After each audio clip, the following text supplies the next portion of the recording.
Good afternoon. It is Sunday, September 18th, and this is a weird time and day, and we're just here to hang out, basically. My name is ill-esha, and this is ill-BC, and we've got a lot of fun people in the books for you today. We have our guests, as always, the mighty Nathaniel Wyvern. Hello, hello. How are you doing today? Good? Nice. We have our regular favorite, Bakobiibizo, on my above right, my left, stage left, front house. He's on the top right of the screen. Twitch right. I'm hearing a little bit of an echo. I don't know if somebody doesn't have headphones on, but hopefully that's just, I think it might be echoing in a couple of yours. We also have, I got my headphones on. We also have Nick Beman, and we have Samurai. I would love to just have a little intro. Maybe start with you, Bako. Yeah, my name's Bakobiibizo. I'm a bedroom producer. I make terrible music, but the only way to get good at it is to make lots of it. So yeah, I've been on here a couple times. I have a pretty good ear for being able to pick stuff out, so I tend to ramble a lot in chat during the feedback requests. So hopefully I don't annoy everybody. Nick, we often have you in the chat, but we have not had you on camera before with me. How are you doing? Tell us a bit about yourself. I'm doing great, thanks. Well, I've been a bedroom producer since like the 90s, but I've been on and off, and yeah, I've also been singing since a kid. So I tend to produce my own music and sing both for my own music and also for other people. Nice. And Samurai, thanks for coming. Tell us a little bit about yourself. Well, I'm still a kid, and I've been bedroom producing for about 8 months, and my music is horrible, but I want to make it better. Very honest. Super glad to have all of you on here today. So yeah, we're gonna do a little bit of feedback. This is a bit of a mixed bag, and to be honest, you know, we've been having these competitions. We've been having such crazy remote stuff going on, and during that time, I'm always under a lot of pressure, and I can't explore new and fun things. So today, we're actually just hanging out. We might even try and play with some interactive visuals, but I just wanted to see my lovely friends and chat and see how things are going. So we have a track from Samurai themselves, so this is a good way for us to check out your music. And Natty, if you want to like help me figure out where that echo is coming from, it's gonna drive me nuts. But Samurai, you gave us 2 links. What are those 2 different songs? Oh, Did I? Oh, you know what? Never mind. Sorry. I'm dumb. Usually Natty looks at the queue. Sorry, these are 2 people. Here's the Samurai link. General feedback, and since you're here, why don't you tell us sort of like what are you looking to improve in your music? Like, what do you most want us to look at here?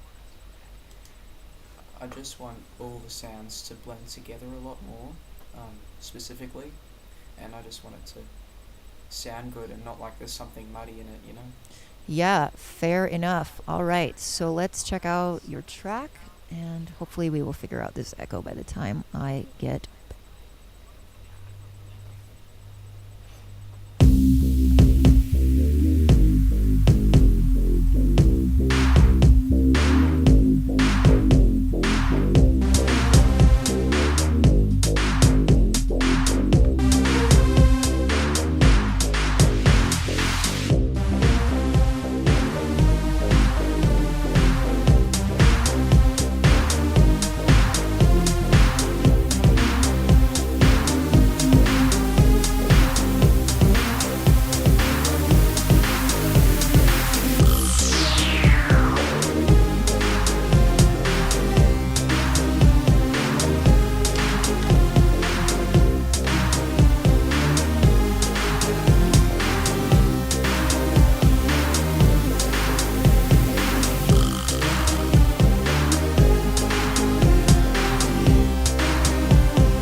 right, so this is our very own samurai to start off the feedback.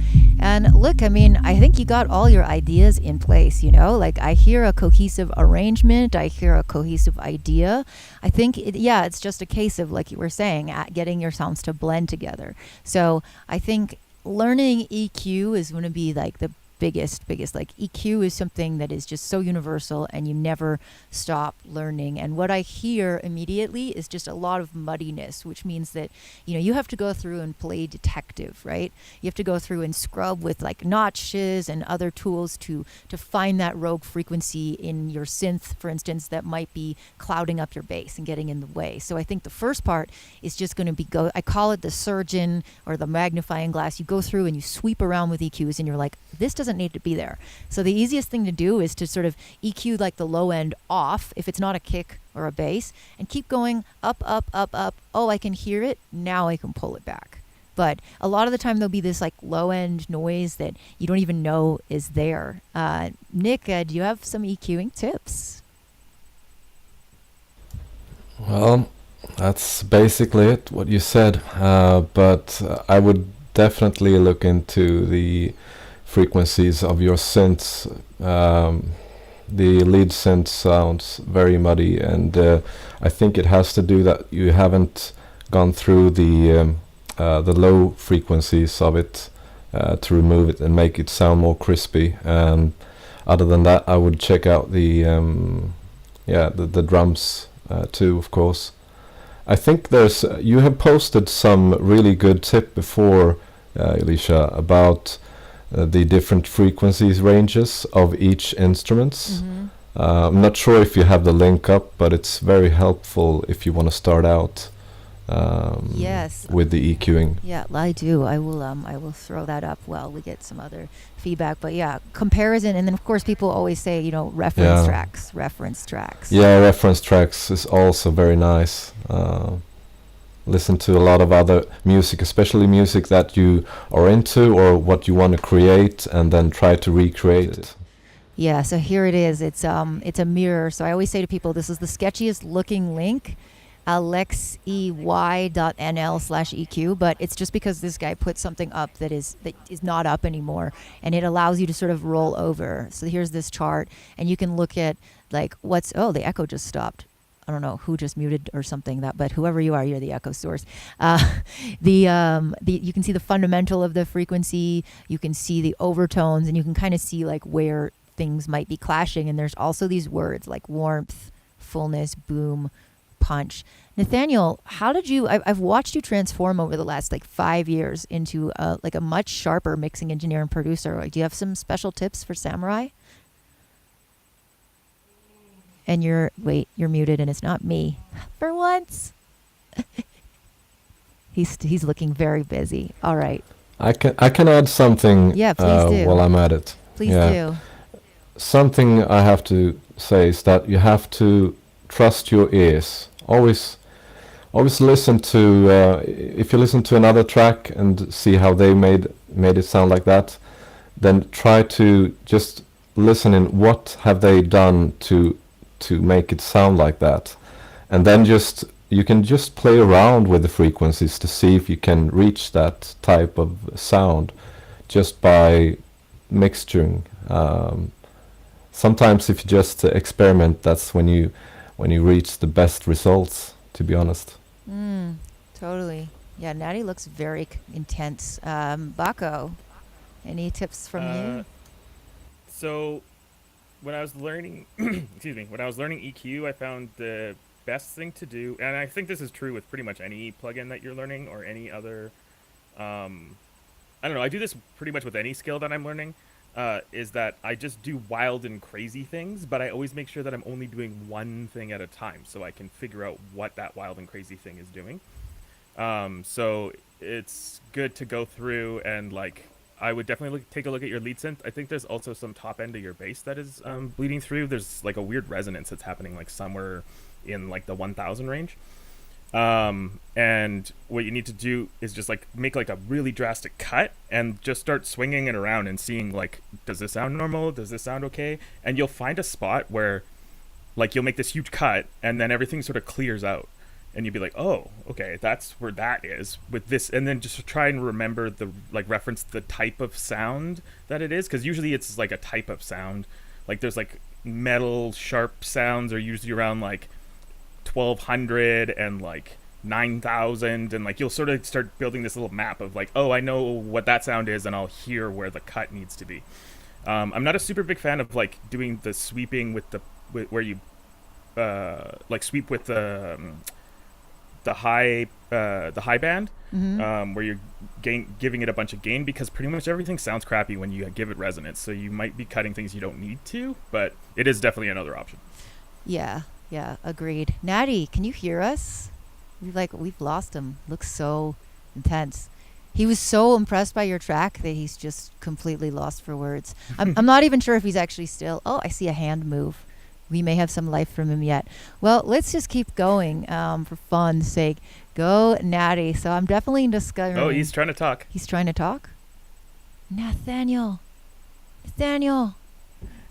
I don't know why, but everything just keeps collapsing in on itself. I mean, different computer means different audio problems. Very sorry about that. It's okay. It's okay. Did you have any wisdom to share with us? I mean, for me, the biggest thing is just referencing on lots of different devices. I mean, I reference on my phone. I'll go and take it through to the kitchen and have something on, or I'll change headphones since I've got a few different sets kicking about, or I'll play it on my sound bar, which is, none of these are necessarily good environments, but they give me a better idea of what's wrong with the mix, because if it doesn't sound at least close to how I've intended it to sound, then obviously the mix down is sucky, and it usually helps emphasize really bad spots. When I'm doing my mix down, I slap it in mono and put a high pass filter on it at like 80, and just mix from there. And then I'll forget that it will be in that state, and then I'll submit it to feedback and friends, and everyone's like, it's really mono. But then I'll remember to turn it off and be like, oh wow, it sounds so much better. Oops.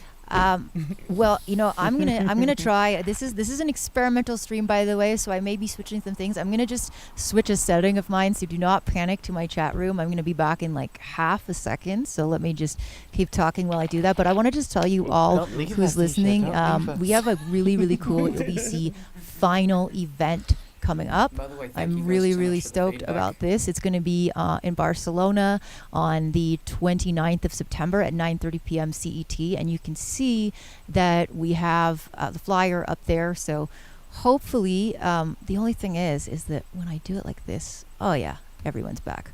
Perfect. All right, we're going to try the next person, which is Lost Signal. Not looking for any specific feedback, I think just in general. So let us check out Lost Signal. Don't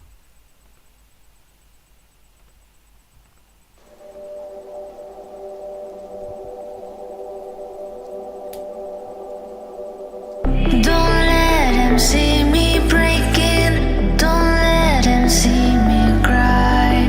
Don't let him see me faking this pretty little smile. Secrets inside of me. Quiet. Swallow my tears. Never see me like this. Don't let him see me. Don't let him see me.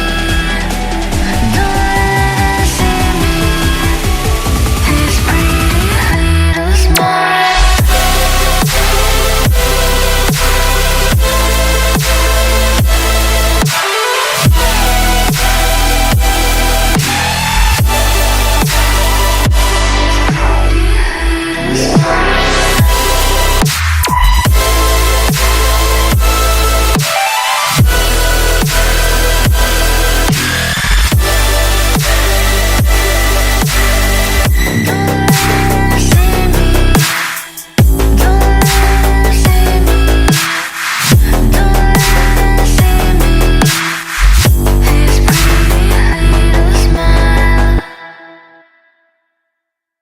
Oh, that was a very abrupt. I was like just getting started on that. I'm like, yeah, that was, I mean, to me that sounds finished. I don't know. What do y'all think? I mean, other than the actual song just sort of stopping, the mix sounded pretty good there. Yeah, it was a little. Next sound was. Oops, sorry. Go ahead. No, that was just very abrupt. The mix down sounds pretty good. I think the top end has a little bit too much to it. I had to like turn down my volume. I also could tell that you mastered it to like -4, which is like hella loud. But very, very, very clean master for if you got it down that low. So you am impressed with the level of compression and control you have there. What I do is I'll usually do 3 masters. I'll do one at like -14, which is recommended, then one at like -8, and then if I really want to push it down to like -6 or -4, then I'll do that. And then I'll level match them all, and then I'll pick the one that sounds the best. So I think there might be an opportunity where like the -8 one might be a little bit better, but I wouldn't be able to tell without checking. But good job on the mastering, that's for sure. I mean, I think it also depends on what plugin chain you're using as well to master, because there's a fair number of limiters out there, especially if you're using something like, I don't know, let's call it the Fruity limiter for being a big culprit for this one, that color the sound a lot and make it so it actually does sound really kind of a little bit gritty and grimy when you reach that sort of volume. Yeah. Pretty much any limiter is going to color it after you get down below -10. It doesn't. They're just like, which ones do you like the color of is sort of the decision at that point. Absolutely. Samurai, what'd you think of that track? Since I'm not a very good producer, I can only say things I liked. I really liked the bass, how it really resonated in my headphones. That made me feel very happy, so you did a very good job there.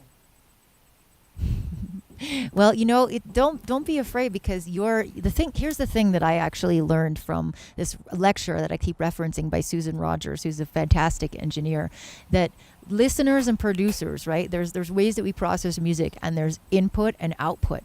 And most of the time producers are on output mode. We're just outputting, and we forget that we need to also be on input mode. We need to listen, we need to process, we need to enjoy.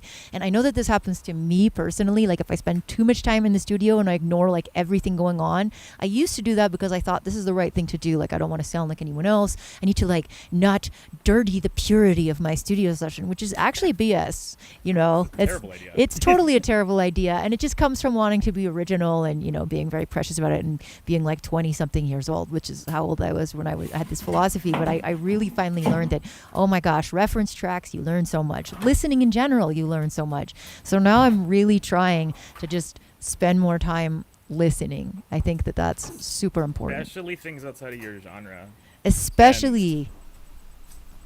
I find it interesting as well. You're not the only one that I've heard that has that mindset or has had that mindset.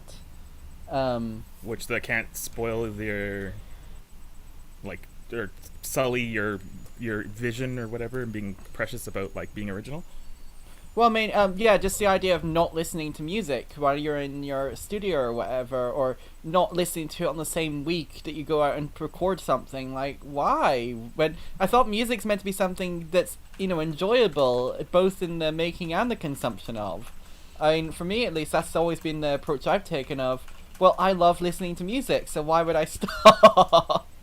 Yeah, no, I do too, but I think it becomes like time also that you spend. Like you get to the point where you're just like, I have a job, or like, and I have kids, or whatever it is that you have, and then you also have your music making. So sometimes you get, like for me, when I spent 12 hours a day producing, that was like my time for listening. But I think the point is it's still valuable, no matter how little time you feel you have to use that time, like that is, listening is sacred. And also just to decompress and like not be like so, I don't know, everyone takes everything so seriously, and everyone thinks that they're going to be the next big famous thing. One of the best things that I've ever learned for myself in terms of learning skills, and as a person, I'm like 37 now, and in the last 7 years I've learned how to draw, gotten things into art shows. I've just learned how to do music production this year. I've learned multiple programming languages. I've learned how to do game development, UX design, web development, like all these different skills. The best thing that I learned was to A, don't think that you're ever going to make money at it. Do it because you like to do it. And B, just be crappy at it and don't worry about it. Don't be precious. Don't think that you're going to make the next big thing, especially not in the first couple things that you make, because if you spend your entire time making your magnum opus, you never actually learn how to do anything. Totally. Yeah, that's very, very good points, and I have to agree with you because I think it took me around maybe 100 or maybe 150 tracks before I actually made anything worth that I thought was good. And the thing is, people can say that, well, some have talent, and sure, they can produce something really good after like 2 or 3 tracks, but most people, they struggle in the beginning, especially with the mixing part and arrangement and everything. If you haven't gone to school and studied music theory and stuff like that before, then it could be a bit of a stepping stone to start producing music. So I think, well, like you said, just have fun and enjoy what you do is the most important thing. And also I would like to add there, you should take breaks. You should never just go full on and try to produce a track every week or something like that, because then you will get burned out eventually. I have done it myself, and I would never go back to that type of producing again. So I think what you need is like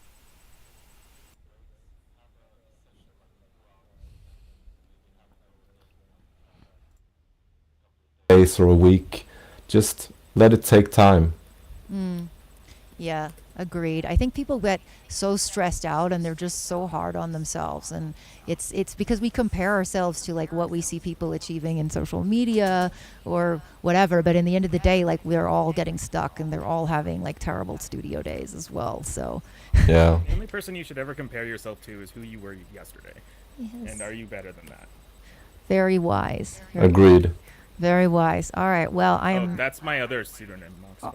That is, this is your other pseudonym. All right. So this is a track that you might as well tell us yourself, since you're here, that you want to split it into 2 ideas, or that you're thinking about splitting it. Well, I've been okay. So this whole thing happened to me during the last remix competition, which taught me to really just trust myself and like do my own thing.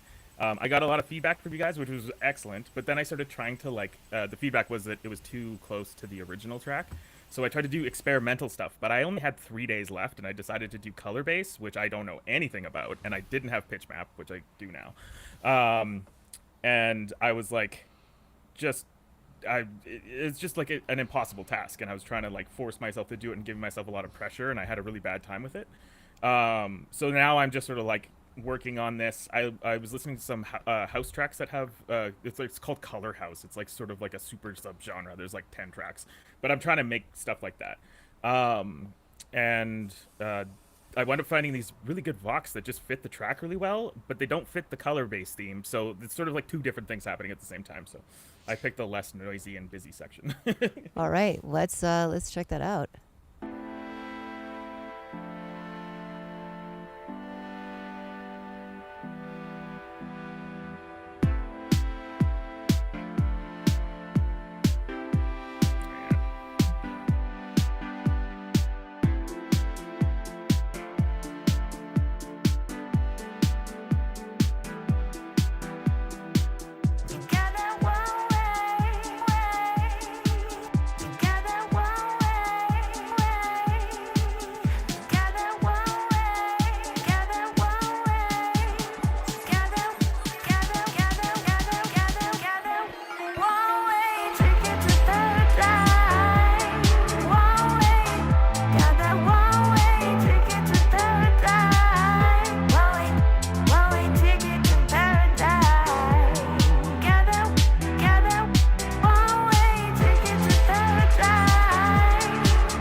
Oh. Oops, you can stop that What? now. What? Huh? I was like, did the next track start playing? Oh wait, not yet. Even.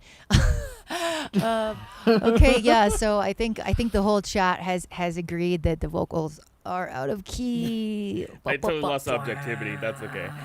Bwah, bwah, bwah, bwah. I'm really bad with this. Like I suck at a lot of things, but I was fortunate enough to have perfect pitch. So for me, it's like I can't even there's actually downsides. So the biggest downside to it is that if you give me a keyboard with a sample on it and the sample isn't exactly on the key it's supposed to be, I can no longer play the piano. My brain gets like totally messed up. Yeah, seriously. So that is the downside. And then the other downside is when something is out of key, it's like Well, it's super distracting. You can't listen to anything else. Yeah, I think, it is easy for your ears to just go tired, but what I would do is just use like even the most dorky old, like Ableton has like a guitar tuner, like most DAWs have a basic tuner, and just be like, let me just double check that because I feel like my ears are made of marshmallow. And so I think at that point, yeah, resting and just using, I think I used to be ashamed to use plugins like that because it feels obvious or stupid, but you can never play by any rules when you've been working on something for hours,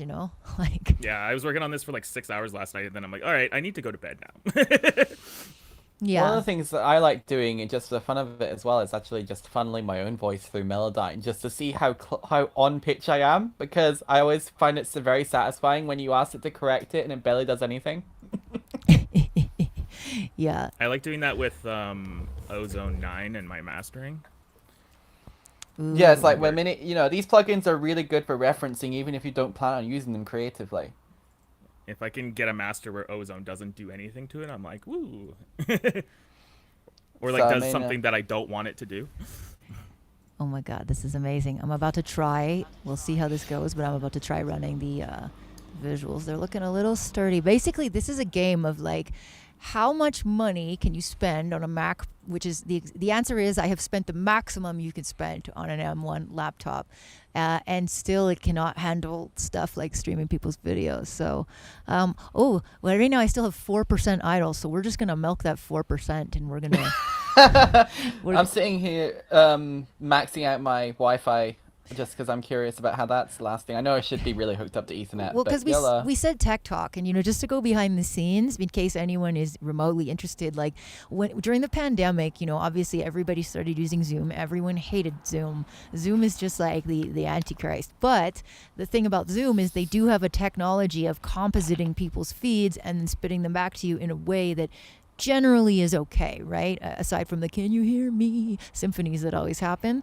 But I didn't really like that because as a video streamer, I want way more control. I want to be able to put these guys anywhere in the frame. Maybe I want to put Nathaniel at one rate, and maybe, in this instance, Samurai has a slower internet connection, so we want different settings. So in order to do that, we're using this great technology named Video Ninja, and I just want to plug it because this ultimate customer service, okay? The developer just came on with us before we even started and like gave us some tips. So it's a really kind of complex new technology, but it lets you customize everything.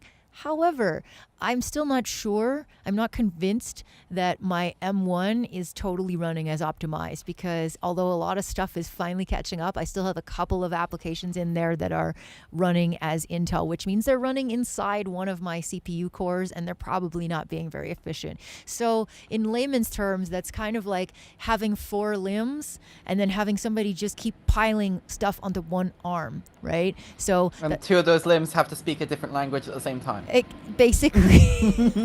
Basically, so yeah, one is speaking French, the other is speaking Spanish, and you're trying to do everything in English. Exactly. So right now, their computers are working, giving me a custom feed, and my custom feed is coming back to them. We're trying all kinds of servers, and then I'm throwing in these wonderful, amazing generative visuals, which are really cool, but of course they're also really heavy. So this is what I really wanted to do during Audius, is that you can actually type stuff into the dark and like light. And you can see that the visuals actually get lighter. So I'm actually changing the color of the sky by typing into Twitch chat. And then this, of course, has not been edited. So we still have like Audius keywords. We have, I think, underbelly keywords, which make little hearts with his face. There we go. See, I'm really sad that I wasn't able to do this. Like, you can just type underbelly in the chat and you can get these amazing hearts. But it seems to, the good news with these settings, with having y'all as a group instead of like those 4 individual feeds, which are really murderous, I think we can do this. So I've also just noticed that our stream title is actually still the old one. Oh, well, I'm not even going to like touch that. If anybody wants to just tune in, why not? Have I seen Beat Cleaver's visuals? I have not. I would really love to get him on the stream. He's so much fun. I love Volta so much, and I'm looking forward to working with them. They made me these custom keywords and things like that, so I can send. What else do we have? We have a shockwave, boom, which sends that little we have a pulse, a color pulse. Boom. I should make some of these. Oh, phew. And so if anyone really wants to get nerdy about the way it's being done, I have a JavaScript node open on my computer. I have a program running inside of it What that has. package are you using? It's a custom little thing. Basically, the developers of Volta, because they're so awesome, they made me my own little like runtime like server thing, and I open it Cool. after programming my own keywords, and then inside of Volta. And this is one thing, like there's a lot of visuals programs, but this one is built by a bunch of audio people, so it's designed to let you hook your audio to it super easily. So I can actually, if I show you behind the scenes a little bit with this program, I can have. If you're allowed to share that package, I would totally take that off you. That's a I'll have to ask.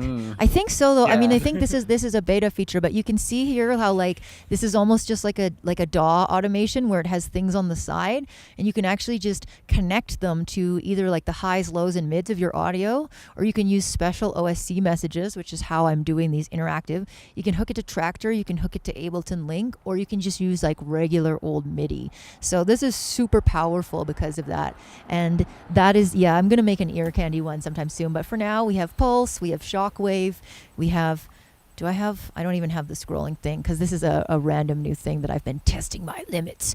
0.5% idle, what a beast. So and I'm looking forward to when Volta gets object imports, like just OBJ files, STL files, that kind of thing, because then we'll be able to like not just go custom, but like world, like building a city type custom is kind of the level of detail I want to get into. Whoa. Yeah, I'm gonna make my computer cry so hard. Well, I just started streaming, so I'm trying to like figure out how to build my overlays and stuff. So getting things like this would be really cool. Oh, this is a lot of fun, but like I said, if you're trying to run Volta, it's definitely punishing a lot. So Nick has a track next. I'm stoked. What's up with your track, Nick? Well, I just wanted to present something that is ready for you guys. It's actually a track that is coming up from my upcoming album that I'm working on. It's called Philosophies of a Restless Mind, and it's a chill out, ambient, lo-fi, cinematic kind of album. The Nick Beman cinematic universe. Yeah, exactly. All right. No vocals in this one though, so it's only instrumental. Unspoken words.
interrupt this. It's so beautiful. It's just like leaving it going because I'm like lost in this paradise.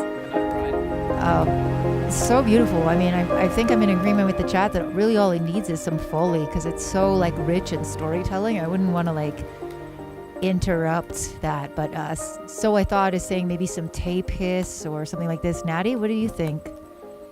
I mean, for me, you said there's no vocal elements, but I mean, I feel like there has to be some sort of human element to it. You know, whether that's, I mean, someone suggested Walk Through the City. I'll see if I can read that comment out. It was from Shinity96. On the topic of Foley, maybe try to incorporate Foley that tells a story, like a walk that begins on the beach and leads to the city, or something like that. I mean, I really like that idea. And the idea of, you could have crowd noises, maybe someone in the background having a conversation we can barely hear. Even just really simple vocal sounds, just sort of really subtle, like they're in the wind. Like a lady just going, ah. How about you just doing that? I think I'm gonna record this. You don't have to just being recorded on Twitch. I regularly. That's true. This is a really weird sort of example, but I've noticed a lot of pubs and bars have started piping noise into their establishments when they're quiet. Really? And it's really eerie, especially when you notice where the loop starts. Brewdog, for example, is a pub chain here that does they sell like IPAs and whatnot. But yeah, they actually have crowd noise piped out some speakers in their venues, and it's so weird. But in that context, I think it's creepy. But it does kind of capture a point. It's functional. Like, they're trying to sort of convey the idea that they're a busy, active, hype place. So the idea that people are there at all times kind of matters to it. It's another reason why a lot of establishments like shopping malls, they're designed to reverb and echo space, like echo sounds all across the space. So if one corner of the shopping mall is busy, it makes it sound like the entire shopping mall is busy. Yeah. Which makes people want to be there because it feels like they're not in some dangerous, isolated place. And so they stay around and they shop longer, and it doesn't feel weird. Because it's a big empty warehouse, effectively, with some shops and stuff in it. But like in audio stuff like this, I think sometimes it can help. It doesn't really distract from it, and it's not really human. You're not telling a story with sound specifically in terms of what they're saying, but it adds texture in a way that's pleasant and makes it because this piece doesn't feel lonely, I think, as well. Like, it actually feels quite rich, and like stuff is actually happening in the story that matters. But then that's why you have to bring the humanity back into it a little bit, perhaps. I think I understand what you're talking about. The thing is, the cinematic feeling of this track is kind of, it's intended to not have any background noises, because then you can actually use it for anything you like. For instance, like in a movie or something like that.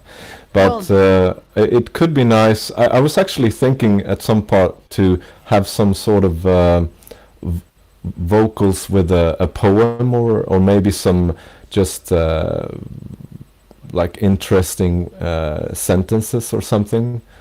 But I don't know. I have a might be too much. Your thought about, effectively licensing is kind of the thought there. The idea of it actually being used. You can always release two versions. One That's that you true. intend to be this is the one you should use, streamers and video people, go use this. But also you've got here's my audience, this is my listener copy for you guys, that sort of completes the picture rather than having it. One of the things that's recommended, you'll be able to confirm this from me, Isha, because you've done a lot of licensing.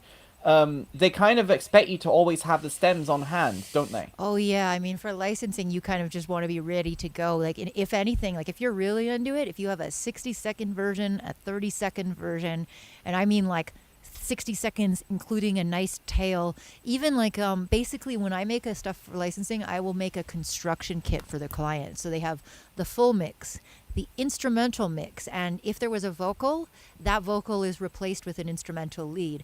Then there's what they call the underscore. That's just usually like the drums and the bass. And that's for like, let's say the director likes it, but it's a dialogue heavy scene and they want like another, like essentially you allow them to do their own edits. And then you have what are called stings. So I might even just give them one long reverby cymbal crash that is almost like a tail that goes with it. So like, let's say they need a 45 second, they can chop it, stick the sting on, and it's ready to go. So for bigger licensing companies, they actually require you to deliver this. For smaller ones, they don't, but it can actually be a big difference if you have something on hand and you have an opportunity to be like, no, I don't need a day. I have this ready to go. Because let's face it, like we would love to think that all choices of music chosen for things are these altruistic, wonderful, well thought out moments where somebody ponders and finds the best option. That's not really how it works. A lot of people choose convenience. If they have a connection that has something pretty good, they will take that over trying to go and seek the streets of producer land for something else. So be ready, be fast. That's the trick for licensing. It's the same thing when you're doing. I do like sort of like logo design for UX and UI design stuff, and you give them like a whole package where they have like different icons for different social media. They have different backsplashes for all those medias, and they're all different sizes to make them like perfectly match. Yeah. So it's the exact same thing. Don't my SoundCloud is having a tantrum. They're like, you're not signed in. Would you like to get ads for no reason? Considering Well, I just repaid. Oh, sorry, go ahead. Oh, it's just I'm just bitching because I just renewed my subscription. And I'm like, I don't even use this. I have to pay them $100 a year just to keep my music on there. Yeah. What the? Yeah, it's I've brutal. ended up just resorting to deleting older tracks. So like only my Same. most current catalog is on my SoundCloud, and I have a separate burner account just for whips. Yeah, That's cool too. Exactly. The Boxfire account is my whip burner account, and then my actual things that I'm like, okay, people can look at this and be like, this is what you produce, is my Bakobiibizo one. And I will wind up doing updates and just deleting the old one and then putting the updated version and just losing all of the likes and everything. Oh gosh, you see, like I was one of the first people on SoundCloud, so there's some nostalgia. Like I had like a number one on SoundCloud when it was possible, and at that time, like I'm not gonna like blow my own horn. You only needed like 7,000 plays to get the number one. Still more than I've ever had on a platform. Well done. But I had it. And here's the tragic punchline of this. It was a bootleg remix of Tron, which is a Disney movie.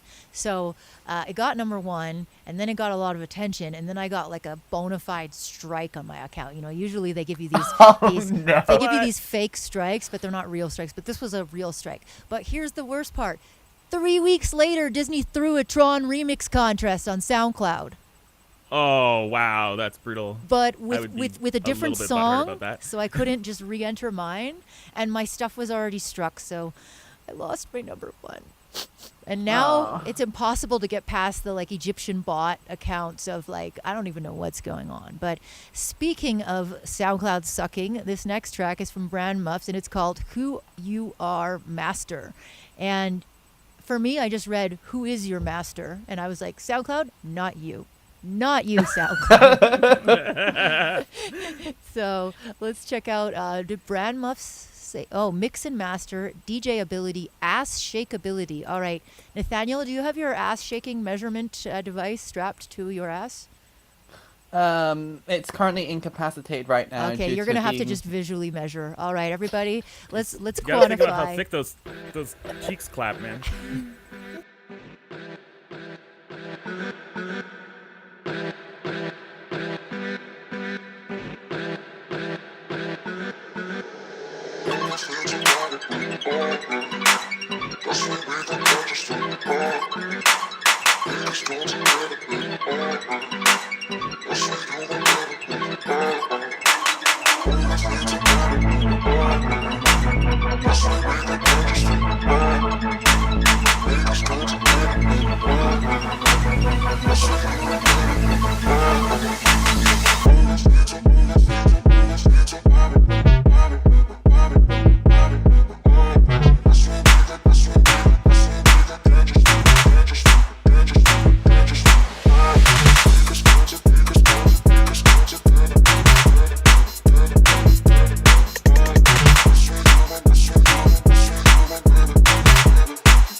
Ass shaking. I'm gonna say yes, and I do have a deep fondness for like juke and footwork and stuff. I do think that like your sounds need a little work. I think that your vibe is definitely vibe check is heavy. I love it. Dance floor, but also some stuff seems to be out of key. Is it just me, Natty? Out of key in It's key? definitely got a I few agree things with out you. of key. Nick's- Chuck it in Melodyne if you have a copy, or even the Essentials version. It's really good. I just even the essentials. I use the essentials, and I just did that with my track to figure out what was wrong with my vocals, and I just totally had the wrong keys for everything. So But I'm not sure though if it's unintentional. It actually sounds intentional, I mean, but it it's- could be me. I think it's trying to be like a fifth or fourth or something Yeah. like that. Like where it's a harmonic relative to whatever key the track is actually in, which is cool, but it is slightly off. So you still need to nudge it in one semitone direction or the other, kind of deal. Yeah, Brand Muffs is saying that they're basically tone deaf. So I think some of the stuff we just talked about on the stream before, Okay. there's so many plugins that will help you. Like, and this is the amazing part about electronic music, right? Like back in the day, if you weren't like a cello virtuoso, you were not going to be like touring the medieval court circuit. You weren't going to be headlining those shows but now you don't have to play anything. You can just play the computer, and the computer will tell you what key you're in. It'll give you chord suggestions. One of my favorite plugins that I always plug is Scalar, which allows you to sort of import your MIDI, and then it kind of spits out a bunch of different options to make it more interesting and suggest different chords. And I used to laugh at this stuff because I'm a piano player, but even people who play instruments get predictable and get boring and do the same thing. So it's worth it. you Nick, fall into patterns. Yeah. Nick, are you do you play a lot of instruments? I know you sing, so I'm assuming you're Yeah, I play the piano as well. I usually when I start making my tracks, I usually start up at the piano and then I work myself up to the computer. So I know You're what you old mean. school. I know what you mean when you say music can get predictable. You get stuck into patterns, and I actually agree with you on that chord progression apps, which are the plugins that are available right now. They're actually really good, and they have helped me as well to get out of my comfort zones and start to try something different. But to get to the track again, I really like this one. It has a very party-like fever, and I was about to start shaking my ass, but I think what you said, I think what you said, ill-esha, it has, it needs a little bit more work, and I think it has to do with the mix partially, and maybe with the vocals a bit too. But for me, what it was lacking the most was, I think it had a little bit too little variations. I need more ear candy. I would like to see more like pans and maybe a bit more like effects that stick out from the mix a bit more. Because right now it sounds a little bit too plain. Ear candy. I mean, Yes. right now the tempo is like boom, boom, boom, boom, boom, boom, boom. I mean, there's all these gaps where you could then have things like the claps then come in and just mimic the sort of general pace and go at the end. A good one is polyrhythmic or polymetered ARP as well. That can just like fill in those holes. For me, the mix is mainly just sort of feels empty in the middle. I think it's a common thing that I notice with people when they start formant shifting their vocals is they don't compensate the space that they're moving the vocals out of. So in this case, you seem to have, I think, shifted it down, or they're just like really deep vocals. Maybe do like another layer, an octave above, but just like blend it in. That's one of my favorite tricks with formant shifting. Nice. Samurai, did you shake your ass? How much ass shaking did you do? Oh, it was up there. It was up there, You're supposed especially to ask a today. child that. You Hey, don't want to see that. ass shaking is all ages. Like if you think there was a non all ages purpose to it, that's your problem, not mine. Fair. I especially liked the bass sound. Like wow, that's just a head bopper. That one, I like it. I just found some of the elements are discordant is all, but as said before, there are plugins that can help you with that. Yeah, absolutely. Let's keep moving. I know that this is a shorter stream and some people have to go, but we did get some nice submissions. So let's go with Surreal Dimensions, looking for feedback on mix and arrangement.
Whoa. Ah! I hate SoundCloud. It literally just doesn't even let you stop anymore. But I actually really enjoyed that one. That took me somewhere.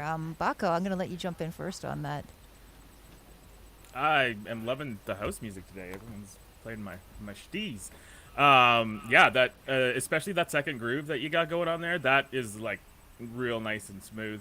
I feel like there's just a couple elements missing. It just needs more stuff. It's the same as like everybody. Like anytime you listen to a track, for the most part, it's always just more ear candy, more automation, more dynamics between the drop and the or the break and the drop. Yeah, so same. Just keep adding layers, and when you think you're done, just add more. Samurai? Did you like that? Yes, I did. I like the use of the effects, but no, that's not the point. Again, the bass line is really good. Very groovy. Very. Can't say too much more. Very groovy. Nick? Yeah, I really like the idea of this track as well, and I enjoyed the panorations and also, as mentioned before, the bass line. But I think the kick needs to be cleaned in the mix because it's very muffled right now, and also I would add a more punchier kick. In my opinion, it does not really stand out from the rest of the mix, so I think I would do something about that. But if you're not going to change the kick, you should at least look into the EQing of it, because it needs more work. Natty, what do you think? Well, I mean, the bass line's still stuck in my head, so kudos there. It's catchy AF. Also, Samurai saying like I know the effects aren't the point. Well, I mean, the effects, especially in beats and EDM tracks and those things, they are the point in some ways because they add to the composition. Where you choose to have a delay or a reverb tail fade out or anything like that, that adds to the experience of the track, and especially if you're doing it deliberately. Yeah. It's the difference. Like a beginner track might just place effects randomly or not have any at all, which is something I was very guilty of at the start of my production. I just barely had anything on anywhere. But like a really well placed effect can be the difference between your track being an average one and a really, really good one. So I mean, no, like when you say you like the effects, that's a good result to have and a good bit of feedback, I think. Totally. Absolutely. I mean, but yeah, I'm in agreement with everyone else with regards to their criticism. But yeah, catchy bass line. It's still in my head. So Catchy bass on Bako. How catchy was that? How much we should have an ass shaking meter. We just need like a little the person torcometer. who just like each judge has like you can say shake that ass and it just starts getting more intense every time a judge says. It's like the earthquake readings. Like that was like a 7.9. Yeah. I felt that Magnitude. all the way out back. Oh my God. We're going to do one more feedback and then we're going to do some EDM trivia because I know some people have to go. So I thought that might be fun. But we have somebody named So I Thought coming in next. Natty, did they say anything special?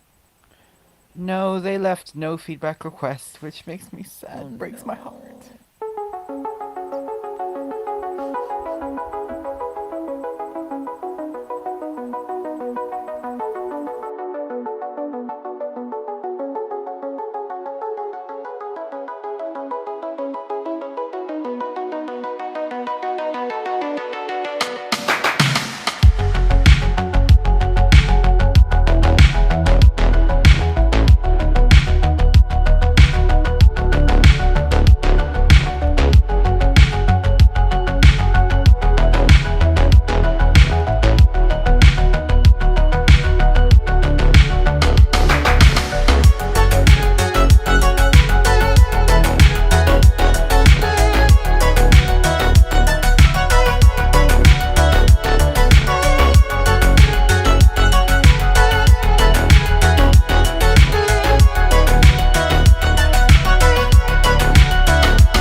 absolute stormer.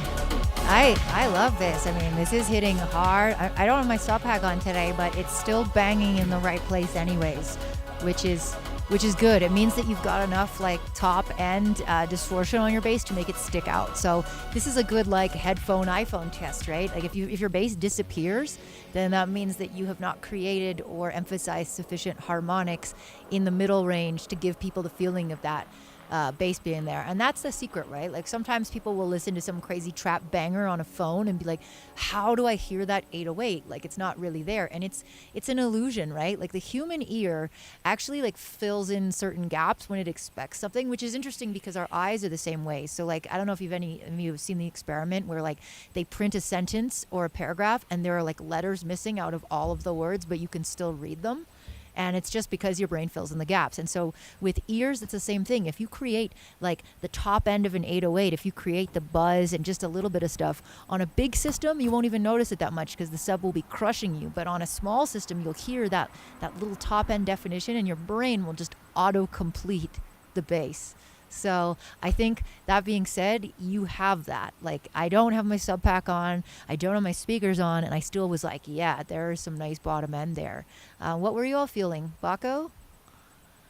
Yeah, that was really good. I think the mix just generally needs a fair amount of EQing.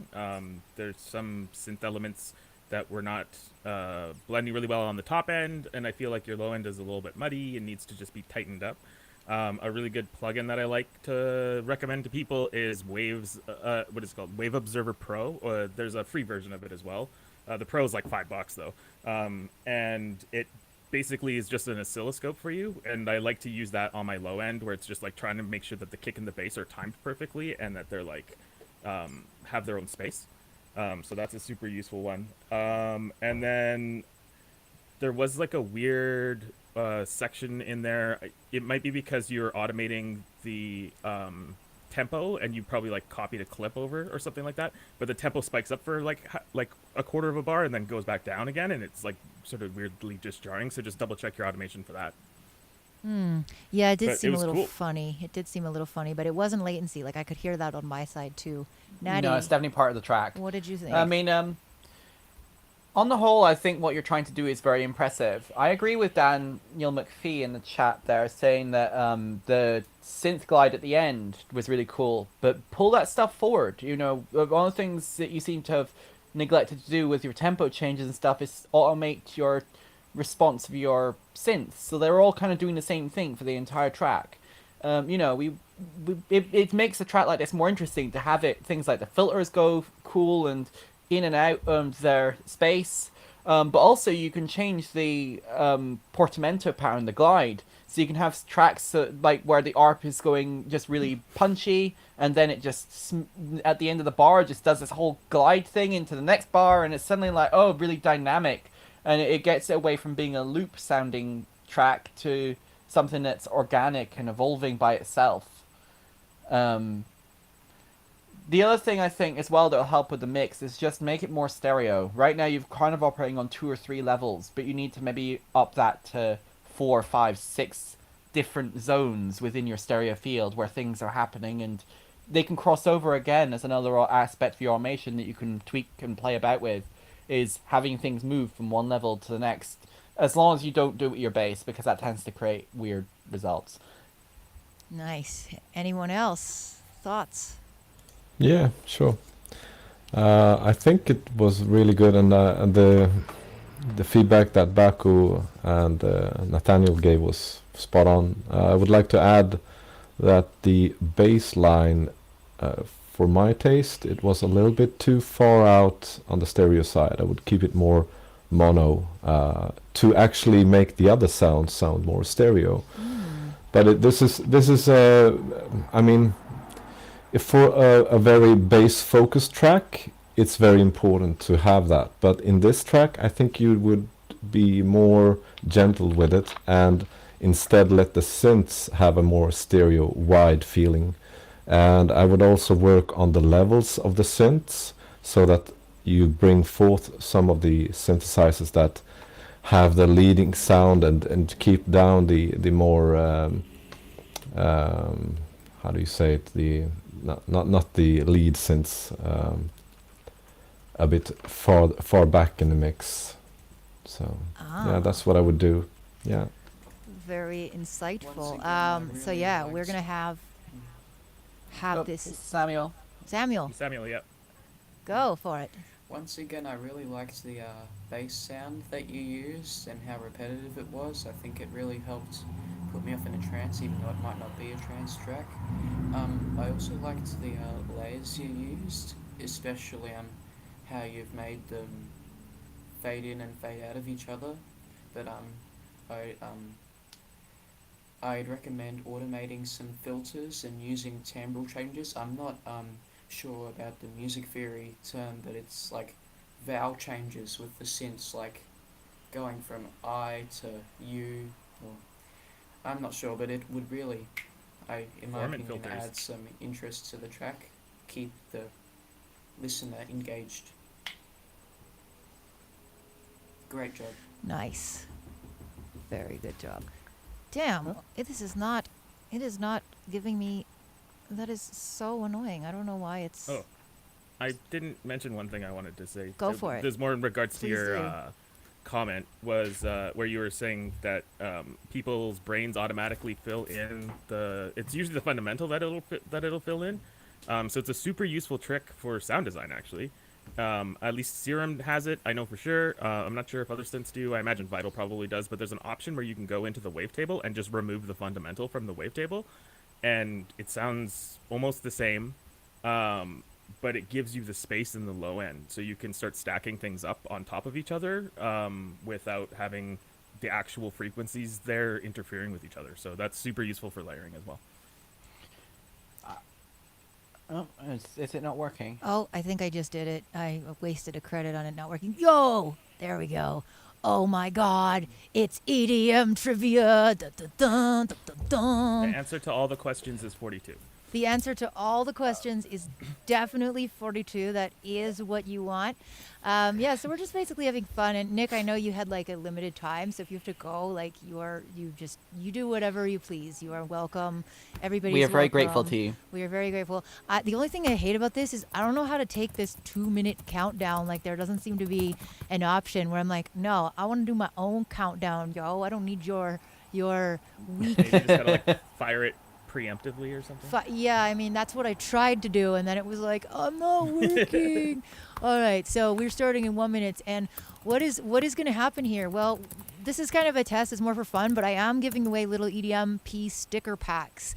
And it doesn't matter where you live because I live both in Europe and America. So if you live in America, I will mail it in the next few days before I go back to Europe. And if you live in Europe, I will mail it when I get over there. And if you live somewhere else, I will be an adult and I will figure out how that is because it's a sticker pack. So basically. I mean, if they end up in the UK, you can give some of me when we go to Barcelona. I can mail them from here.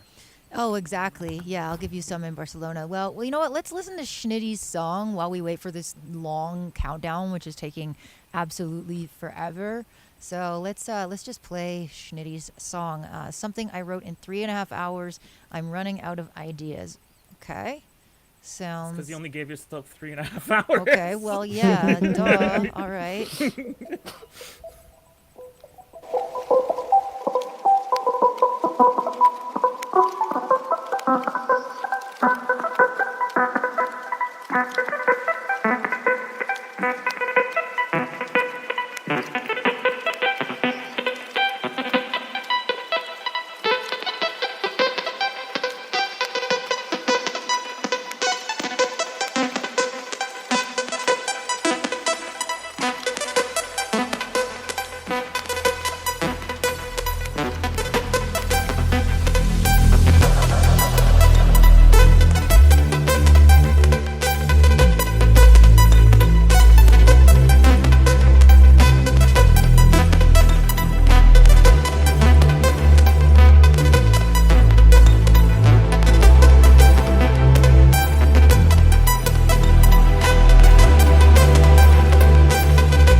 What I make in 3 hours, let's just say it's not that. I don't know. I'm a very, very slow worker. I come from the pre-YouTube days when, like, not only did you have to figure out everything for yourself, you also had to figure out how to optimize your, like, 8 megabyte sampler and, like, your, like, 25 gigabyte hard drive. Well, maybe I'm not that old, but you know what I'm saying. Like, I This used is to hilarious. floppy disks when I was a kid. So. I just feel not like like legitimately like they were floppy. Like To spoil some of my personal life, Dad was amused at the idea of you talking like you were some ancient old wise one. your dad. Oh Yes. yeah. Because he watches the stream sometimes, and he's like, "Isha's always talking like she's lived forever, and yet." In rave years, it's kind of like cat or dog years. In rave years, I'm at least 450. Like, totally, I agree with that. no question. It's funny. It's funny. The community that I hang out with now is like, we're all in our like late 30s, going into 40s, and we're all still a bunch of rave kids. And it's just sort of like, where's this growing up thing that's supposed to happen? Like, I know. Growing Well, up is a lie. Let's give Schnitty some rapid fire feedback before we do this. Nick, go. Okay, yeah, I really like this track, and I think it had a kind of a psychedelic feeling with that glitch thingy. I don't know what it was, but I really liked it. The only thing I really didn't like was the kick. I think it stood out a bit too much in the mix, and that's all the feedback I have on the negative side. So for me, it was a really good track, well mixed, but the kick was a bit too present in the mix. Bako. yeah, cool track. Definitely had me vibing. I do always want more dynamics between the, like, when you're sort of like leading into the drop area. If you can just make some little gap of silence or like quiet where there's almost nothing, it just makes it hit so much harder. But other than that, I would get Soothe, or otherwise I would definitely do like some dynamic EQ or multiband compressing in the top end, because that glitch is like almost perfect, but it just has like a tiny bit of resonant sharpness. And there's an ambulance. Woo, Samurai. I really love that thick bass. I reckon one thing you could do to improve the sound is put on some bandpass features and bandpass filters and timbre changes on the glitchy stabs up top. I reckon that might work. But other than that, I really like the track. Good job. Nice. Natty. I mean, for me, the weakest point was actually the intro. While I really like those sort of glitchy ARPs, by themselves, they're not actually that interesting because they rely a lot on the dynamics between the different ARPs and the bass. So maybe have some sort of percussive element that, you know, isn't super low-endy because you still want to reserve that for your moment where everything clicks together. But you need something to give it more energy. So think shakers, hi-hats, that kind of thing, just to give your intro some sort of push that keeps people listening and say, okay, this is all deliberate. And then when everything makes sense, they're like, and then they're grooving because the bass is so slapping. And, you know, that I think that's kind of where you need to go with arranging this. And maybe once you've done that, you'll be able to look at everything else and say, okay, now I've done that. How does that affect the perception of everything else? And make adjustments accordingly from there. Wicked. Did we all go? Did everybody go? I think so. Are we ready for a rousing game of EDM trivia? Question 1. What company invented the VST plugin format? Type the number into the Twitch chat.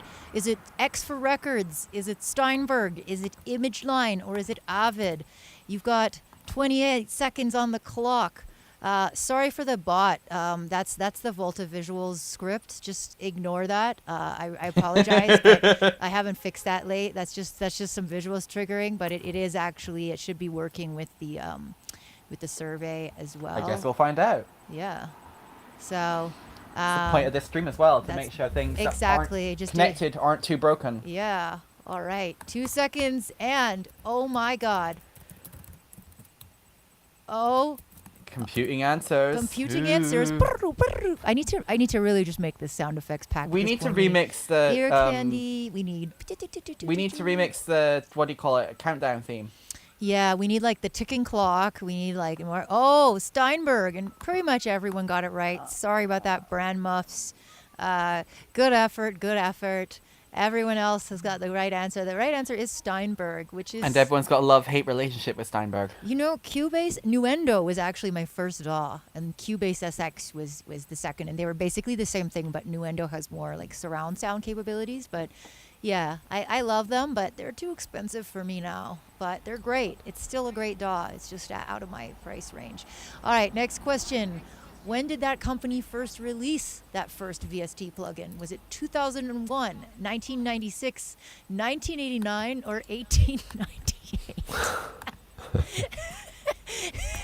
I thought you'd get a kick out of Ye that one. old, that ye old VST plugin. Imagine if it was Oh, hear 1898. ye, hear ye.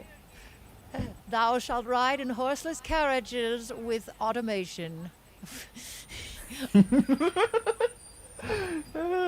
All right, yeah, and I everybody don't only think gets one computers even vote, existed so. then. It's like Spider-Man. You Everyone don't only even gets know. one. All right, computing answers. Wow, this is like one of those computers from the 50s that took up the entire room. That's like computing. What we actually need is somebody with a modular synth, because I think all of these sound effects need to be done with modulars. Oh, I mean, 1996. All it's right. as old as me. Way. Is that when you were born? Yeah, February 1996. In fact, I'm slightly older than the VST format. Ever so Busy slightly. talking to everybody, and I have my bloody interface off. Oh. And I was actually using the first VST format, so Wow. when it came out, yeah. But you look so young. All right, next question. Don't worry, we only have like 5 questions here. But which of these are not DAW plugin formats? 1. Time division multiplexing. 2. Spectral compression connector interface. 3. Clap. 4. Audio units. So one of these things is not like the other. One of these things. One of these things is dead. Yeah. One of these I don't things know this one at all. is not a thing. So yeah, believe it or not, like all of these look fairly imaginary to me. Even like audio unit, it sounds like a meme. It's like, bruh, But I could totally Get see a a load of developer these being like, audio we're just gonna units. call these audio units. these and are like, absolute units. And the answer is Computing answers. Computing answers. yeah, I was saying I can totally make you what is it, 42-second loop that you can play every time when it's calculating. well, I'm a sound designer. I feel ashamed, but the problem is I had to spend the last year learning all this video stuff. So yeah, spectral compression connector interface is not a thing. And do you want to, Natty? You came up with this question. What's What the deal is with that?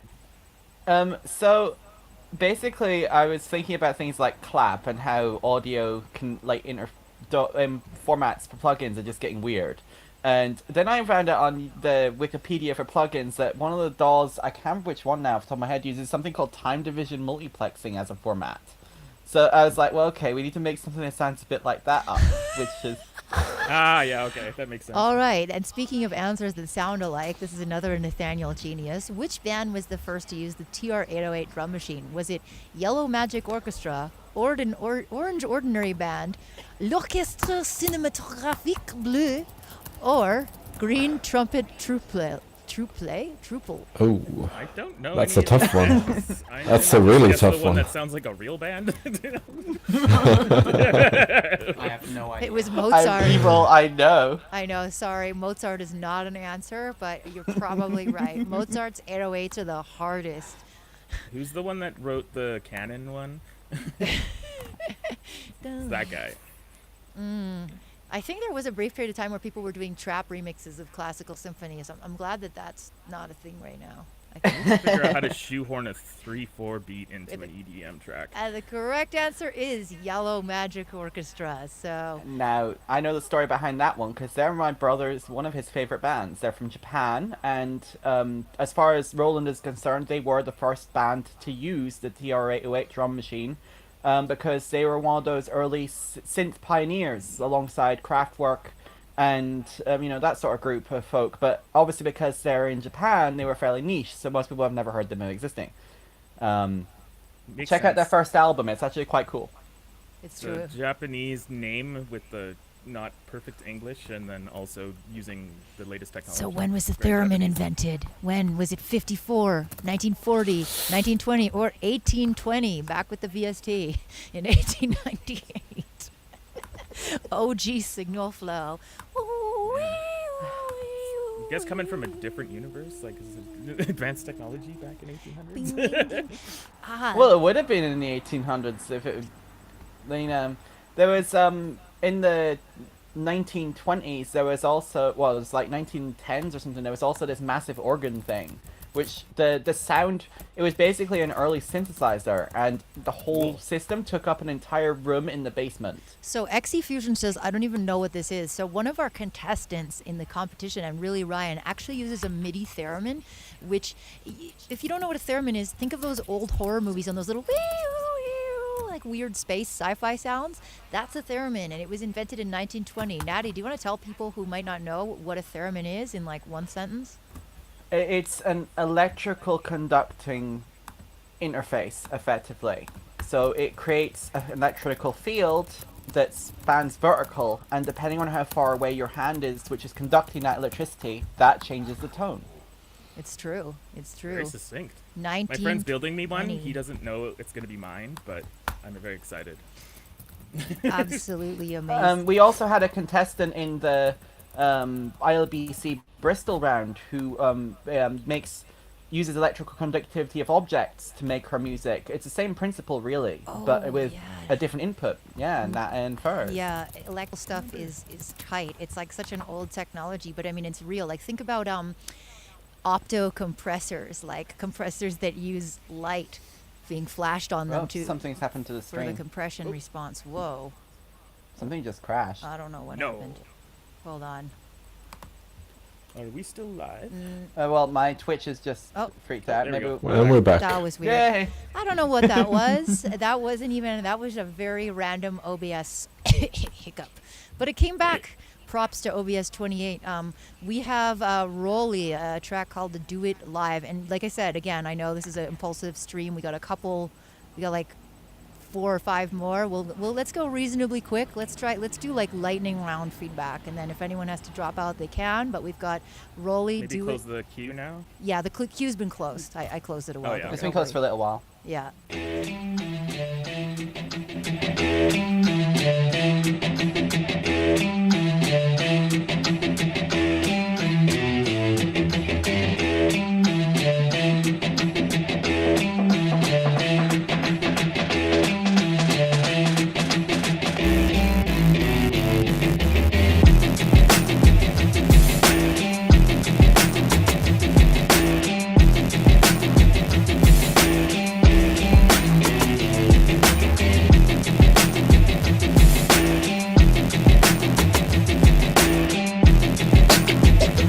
Who dares to awaken me?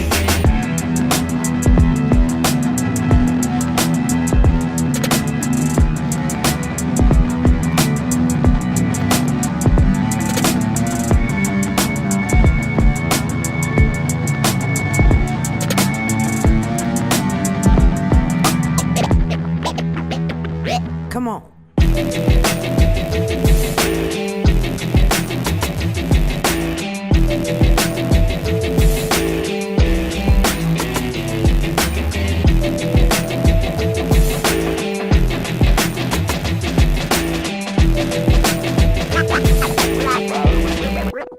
Fuck that beat up.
Dude, that's fresh. I was like the whole time like itching to rap. And yes, I am a former rapper, but it takes a lot these days to make me want to do that. So this had that little like hooky groove. I really love your vibe and your beats, and like I think this is great.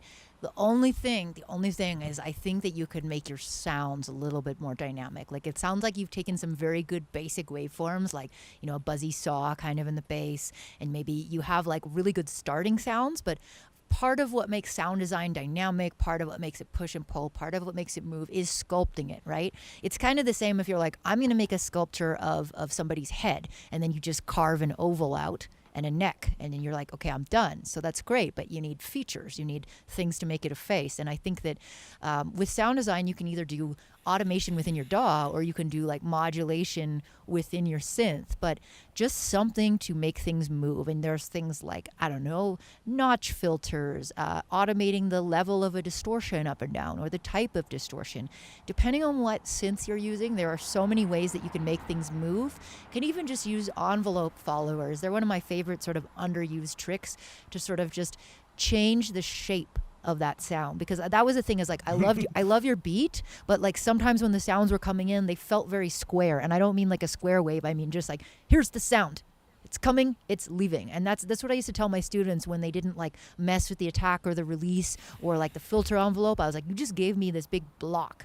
It's like a giant, it's like when you play Minecraft on low res, right? It's like big blocks in front of you. And maybe I love 8-bit, I love lo-fi technology if we're sticking with this metaphor, but there still needs to be movement in order to make it interesting. So We need to Bako, turn the Natty. rain effects up. If we're comparing it to Minecraft. Turn the rain effects up. Fancy graphics. Yeah. Let you in on a secret that everything is still blocks even when you're on high. Whoa. Whoa. Bro, I don't know. I've never been Blocks part of that. all the way down. I would love to hear some vocals on this one, actually. I think this track screams for something like Beastie Boys screaming Totally. rap kind of vocals. I would love to see that in this We're track. here and we are ILBC. Yeah, I mean it has a very good retro vibe, the track, and I kind of, I can almost see them screaming to this in a music video, like bringing back the Beastie Boys from the 90s. Yes. Yeah, Totally. Bako? that would be cool. Yeah, really creative track. I was digging it the whole way through. I almost feel like there's two ideas in here, because it's sort of like the beginning section and then the second section, and like maybe try developing one and breaking it off into its own track, and then you got two tracks, which is cool. Really interesting mixing decisions. Not the way that I would mix it, but I think it's like super creative and like They were looking for really- mixed feedback, so feel free to be like detailed Yeah, if there was something weird. It's not like that it was weird. It's just not the way that it's like, just not the standard way to do it. Because you had like your synths more mono, and then you had like this crazy sort of like mid stereo, like mid bass, which usually people are always like, "Man, don't do that." But I love good stereo bass if you use it properly, and just make sure that like anything under 120 is usually monoed. But yeah, I don't know if I have any like specific advice because it's just so different from what I've been taught and what I've learned myself. So, but it's cool, and I think it's like a cool creative decision, and now you need to like take that sort of creativity and apply it to like automation and modulation and changing things. So yeah. Absolutely. Anyone else? I think one other thing is that this track is almost dying for some serious swagger in places. Serious Right. swagger. Every Swagger. Fuck yeah, this But I definitely mean, needs swag. I mean, like, right now, it's okay to play it really straight in what you'd call maybe your verses, but come the really hype sections of your track, I want there to be some more syncopation going on, to give it some swing, and, I mean, just edge out of being on beat with everything. Because right now, that it's sort of taking away from what you're trying to do here, which is have this slamming hip-hop track. It's true. It's true. I want to use your voice, Natty, saying serious swagger as like a pre-drop sample, like do, do, do, do, do, do, do. Serious swagger. Serious swagger. All right, let's check out. We just got a couple more. We're just doing a quick Sunday hangout, and then I'm gonna tell you a little fun thing we have, because we have the finals of LBC coming up. This is like the big Kahuna closer crowner event, but I'll tell you more. We're gonna listen to Omni S. Made a couple of sample and EQ change. Or no, sorry, that's the person in front of them. I've concurrently trying to get my mixes as close as possible to the industry standard, so any feedback about mixing would be great. Okay, mixing it is. You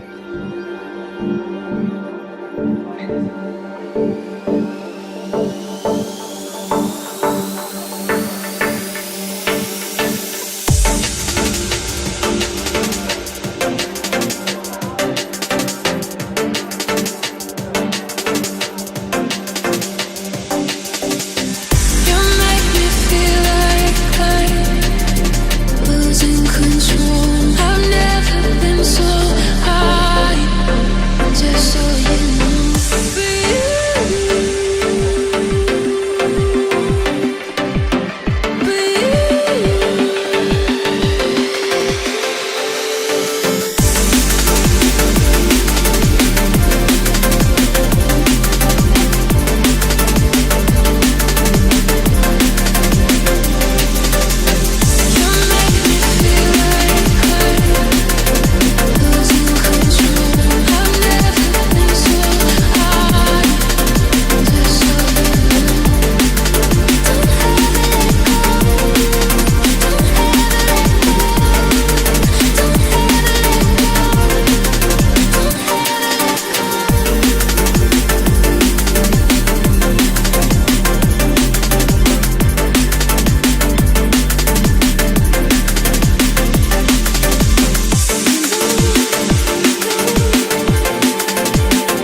You make me feel like I'm losing control. I've never been so high, just so you know.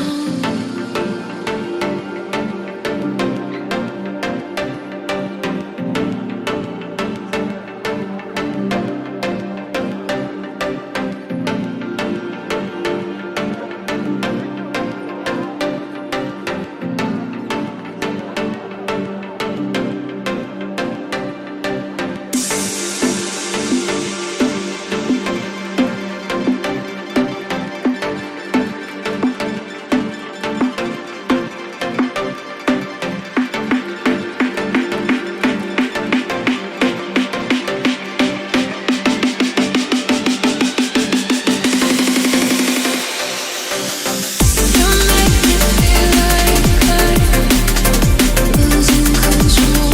I've never been so high, just so you know.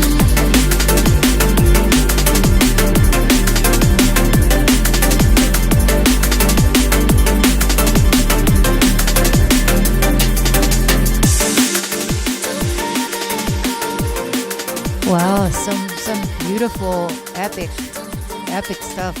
But as Oda said, lots of reverb, so much reverb. We're so far away, and we're in such a big canyon. I might be going on a canyon trip with my dad. I feel like I'm already there. I like it. I like it a lot. As a drum and bass fan, I think it's beautiful. But yeah, something needs to be up front, right? Like you have to make some decisions. Just as like everything can't be in the middle and everything can't be in the front, everything can't be in the back either. Nick, what do you think about that? Yeah, I definitely agree with you there. And I wasn't sure about the mix because it sounded like it was a very low quality mix down, and I couldn't really hear everything out. Or maybe it's the stream, I'm not sure, but Well, if it's compared to uh, the other stuff and it sounds different, then it's not the stream. So yeah, yeah, but I agree on you with the reverb part. It has a bit too much of it, and the other thing I kind of wanted was the vocals to be more present because I couldn't really hear what she was singing, and maybe it was due to the reverb, or maybe it's due to the vocals needing a little bit more level. I'm not sure, but yeah, definitely need some work there on the mix. But I loved the transitions and I mean the effects and everything else. I mean the arrangement and stuff. You really know what you're doing there, and I just think it deserves a bit more on the mix to make it more perfect. Bako? I love this track. This track was excellent. Totally reminds me of my old Raven days. I wrote down a bunch of notes. Great use of atmosphere. I really like the textures and the layers that you used in order to still have presence when there was nothing going on. And I also enjoyed the filling, like the use of empty space in order to like make a contrast. I think it's diminished a little bit because of the levels of compression that you have on there. I know that the industry standard is to compress the ever-loving F out of it, but easing up on the compression gives you that the difference between like when you're in that break and then when you're going back into the drop again, because without it just sort of sounds like it's all at one level. Everyone is right about the vocals. They should definitely come up. One thing that you can do is throw on some slapback delay. That'll usually actually like physically move the vocals forward. And then I would like gate the reverb, because it's cool to have like that really big, awesome, spacious reverb or whatever. But the tails just all start blending together and it turns into a mucky mess. Or you could also use like an envelope follower to like when they initially hit, that'll spike up the reverb and then it'll like come back down again, so that you can get like those big like nice like woo when you want it to really impact, and then it'll like tighten back up so that you aren't mixing in like a giant quagmire. Ah, very cool advice indeed. Natty? I mean, I think if you have to bring the vocals up, you're gonna have to de-S them more, because right now those transients in her, like, well, S sounds mainly, are actually taking up a lot of the vocal headroom and making it harder to understand what she's saying. And then it's being all smushed into your reverb, and it's like you're getting all these really high frequency resonances in her voice overlapping each other, which is also making it hard to understand what she's saying. So like you go at the very start of the chain, if you don't have a good de-esser plugin, then, you know, do it old school, go in manually and tweak the length of those sounds. Use a volume like automation on those sounds so that it just eases down faster or doesn't reach as high a peak. Otherwise, you've got, I mean, everyone recommends Soothe, which I don't have. But I mean, Dynamic even EQ? Yeah. well, a dynamic EQ like TDR especially Nova in multi-band. Yep, is our free. favorite. Yeah, I mean, Soothe does that, but it's like a, it's a fancy algorithm, but I have it, and, honestly, sometimes it's great, but sometimes TDR Nova is just the same thing, so, You just need different tools for different jobs. I love Soothe, and I put it on almost anything that even resembles a track. But that being said, sometimes I still have to go in with a multi-band compressor or with dynamic EQ in order to really nail that spot. yeah.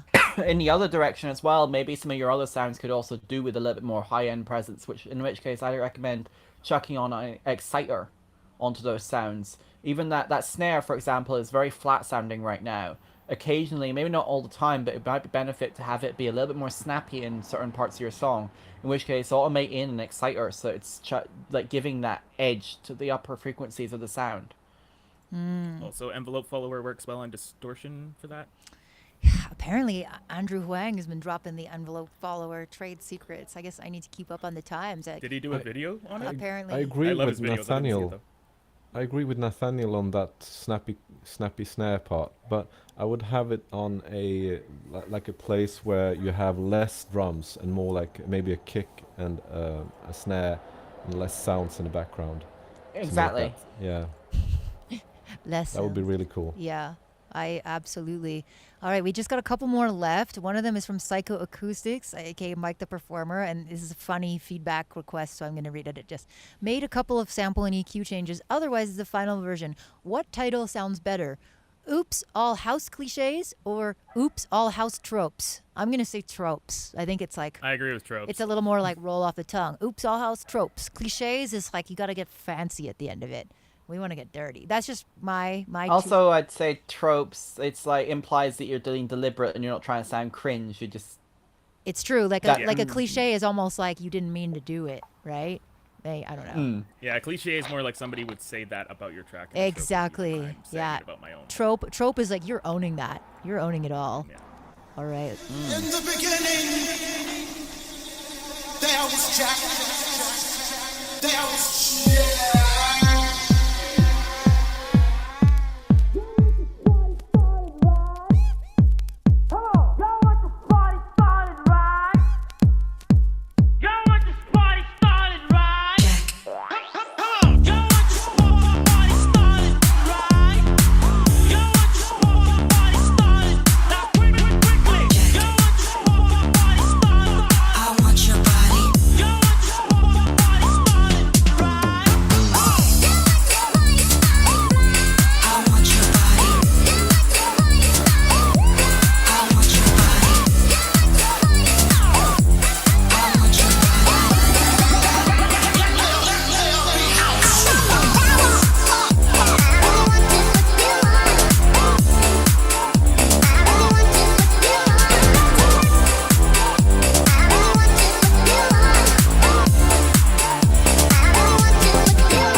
ceremony of sound, the gathering of the spirits that would lift us off the ground. My vision was so clear, it's still hazy in my mind. I must have went to house heaven because nothing's that divine.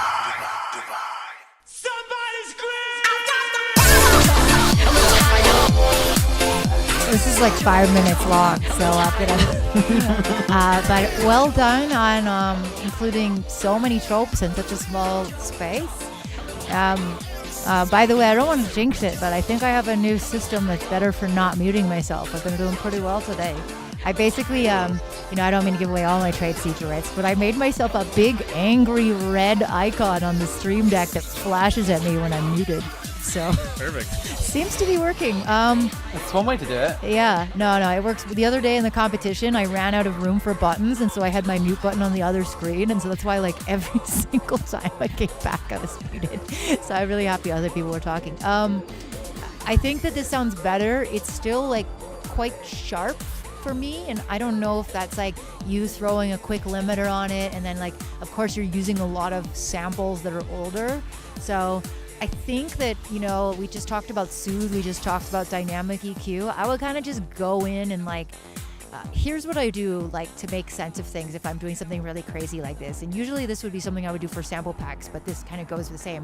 Make a few channels with basic processing on it. Like, say, one channel that has a low cut at 200 and one that has one at 100, and then just like sort your samples. Like, and maybe it's too late because you've already got things in arrangement, but like, let's say you were just starting. This is what I would do, is just kind of throw them in those channels and like just separate them to be like, okay, these ones need lots of cut. This one needs, more compression. And that way, if you're just managing like hundreds of different little samples, you can already start out by having them in like decent sounding lanes. And then like, as you choose which ones to pluck, you could like freeze the channel or you could copy the processing. It can be a little easier than starting with like 700 different channels and being like, how do I EQ this? Is to just put them in order. So like, especially when I'm doing Foley, I'll go and I'll take all my recordings and be like, okay, these are the ones that have tons of low end noise. These are going in like the hard cut. And like, oh, this is a really delicate one. I'm going to put this in the one with less processing. And then by the time I'm ready to do something, I'm sort of like half mixed. Yeah, sharp as in like, not even just maybe highs, but maybe like that mid high. I'm not the best at like just magical frequency identification. I definitely have to use like my EQ to go in and search around like an old Luddite. But I would say that like sometimes I think it's the high end and it's not. It's actually like the high mids. Like sometimes I think it's usually like 9,000 or like 1,200. Exactly. Or sometimes 3K. 3K is also 3K is also really bad. And that one, it's like, it won't really sound high. It just sounds like annoying and kind of shrill. And then you cut the highs and then you've like ruined your mix, but you have this like very sharp thing. So an interesting fact is babies cry at around 3K and humans are very sensitive to it. Ooh. Maybe that's why like I've blocked it out. Maybe I block out screaming children on planes. So I'm like 3K. Maybe that's it. I don't know. I don't hear that frequency. But yeah, Nick, what'd you think? Yeah, I think it was a very interesting track. I felt very nostalgic when I listened to it because, like, you had every disco hit from the from my childhood in there. I think you had samples from several tracks that I remember. So I was a little bit nostalgic about that. But when it comes to the mix, I would say I think the kick you have in there, it needs to have a little bit of high end removed because the punch right now is a little bit over the top. So I would like remove some of it to get I think you should have some punch in it, but right now it's a little bit too much. And it can be here most clearly in the beginning of the track when you don't have that many things going on. So later on in the mix you can't hear it that loud, but it's still there. And it affects all the other high-end parts of the track. So I would look into that. Other than that, I think, I was a little bit distracted by all the samples, so I'm not sure, but I liked it. It was a pretty cool disco song. Natty? I mean, if you can get the whole world to somehow hear this song, they'll never be able to use any of these individual samples again. Just be done. Just be done. This is it. This is it. This is the peak use of these samples. Nobody is allowed to use them ever again. I'm actually curious to see if this is going to trigger some kind of like meltdown inception of the whole algorithm that like, tries to think like the Twitch one that like will mute you and stuff. Maybe it'll be like, I can't decide which song it is because it's all of them. And I can't decide you which get, like, label 70 to copy strikes. You have 73 strikes on your account. From 73 different labels, and all of them want a cut. I saw that. That used to be a thing that people recommended doing on YouTube if you wanted to piss off the big three, was to make sure that you were in your video, you had a bit from every label. So you have Sony, Warner, and Universal all fighting for a claim on it, and most of them give up because they can't be bothered arguing with each other over who gets what. Yeah, I mean, there's no way you can clear, like, there's always going to be one person that says no. So I would say, like, the destination of this track is, like, a great party tune. Like, if you don't know DJs, you should get to know DJs. Like, get to know Yeah, people fire them who, that. yeah, and then just fire it off to them and just get it kind of viral. Because the thing is, there is this, like, sort of weird gray zone of, like, satire and fair use. And, like, this is pretty satirical. So I feel like if this were to go viral, and it could, because there's so much confusing multi-samples in there, like, you could make it big with that, but you certainly couldn't just, like, upload it and expect it to stay up without a problem. You could also just like upload it on an alternate account and just wash your hands of it, and if it goes viral or whatever, just use the fame from it to like promote your real music. The answer is honestly and don't make TikTok. money off the other one. Yeah, The answer is TikTok. honestly TikTok, because the way Oh, their yeah, God, licensing system is different to everyone else's, and YouTube is I just actually don't think looking they at follow adopting the this. licensing. Well, TikTok actually pays a flat rate to the big three, Oh, to wow. basically allow them to use effectively anything and just pay it appropriately that way, because the big three labels don't actually care about their songwriters getting money; they only care about themselves getting money. Of Yeah. course, of course. I mean, I'm And so for them, it's a great deal. For everyone else, they're screwed. I But still can't believe, like, when I first signed with a major label, like, just a song, it was like 12%. I get 12%. And I just looked at it, I was like, is this a joke? 12? They mean like 12% of what? No, 12%. And then don't forget, you have to pay taxes on that too, and then Yeah. you have to like deal with all the business expenses and try to figure out how much. Oh, yeah. And they spend money, like, which they don't really clear with you, which is fine because they're supposed to be this label that knows better. But honestly, like, the bigger the label, the more out of touch they are with, like, modern methods. So, like, I won't say what this label is. You can probably figure it out if you go through my discography. But we were on a compilation, and the label starts out by putting up each song on SoundCloud all at once, 6 weeks ahead of the What? release. 6 weeks What? ahead of the release. So that was my promo from them, was like they threw all 30 tracks Did of the they compilation. also put an ad out in the newspaper for you? Or?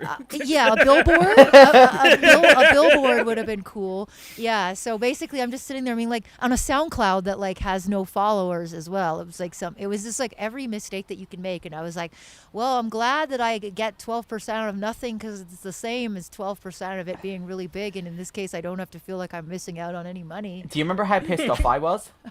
Yes.